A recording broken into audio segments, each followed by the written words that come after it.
Providers of ankle monitors in the state raises concerns about a new $2 million contract for Orleans Juvenile Court. It's meant to provide real-time monitoring of offenders, but as Robinson reports, some say it falls short.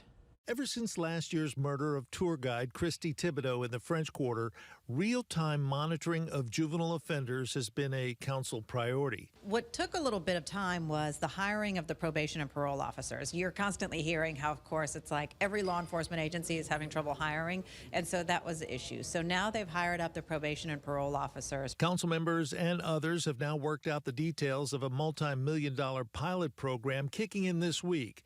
They've hired 14 officers under the State Department of Probation and Parole, who will begin a real-time monitoring program in coordination with the State Office of Juvenile Justice. Families of victims can rest assured that any child that would be placed on that monitor will be placed on a real-time monitor. But Matt Dennis with ASAP Release, which provides more than 400 real-time monitors to Orleans defendants, says the contract falls short in a number of areas, including the type of monitors to be used and the way violators will be punished. Nowhere in the contract do we talk about victims or what happens if a victim is violated. Nowhere in the contract do we talk about strap tampers or dead batteries. Matt Dennis says local law enforcement has been down this road before and failed.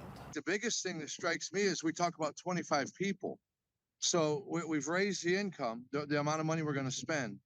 We're going to spend it on the same exact people that did this last time, and we're going to cut in half the number of people that are on the program. But proponents of the new deal say that a ruling from the state mandated that the new monitoring program be administered by probation and parole officers who are trained to deal with juvenile offenders. Those monitors immediately go into a low range. Those kids would be picked up. They would look for them, they would follow them, they would find them, and they would bring them in so that we could see them before anything further could happen. City Council member Helena Moreno helped confect the new deal and says it's a work in progress.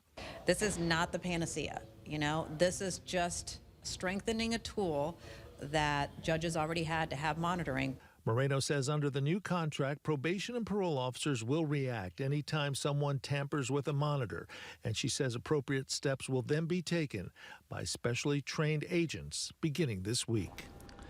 And Judge Anderson says the new contract is designed to prevent situations where juvenile offenders cut off their monitors and commit crimes. She says she wishes they can go back in time, but she calls the new contract solution-focused.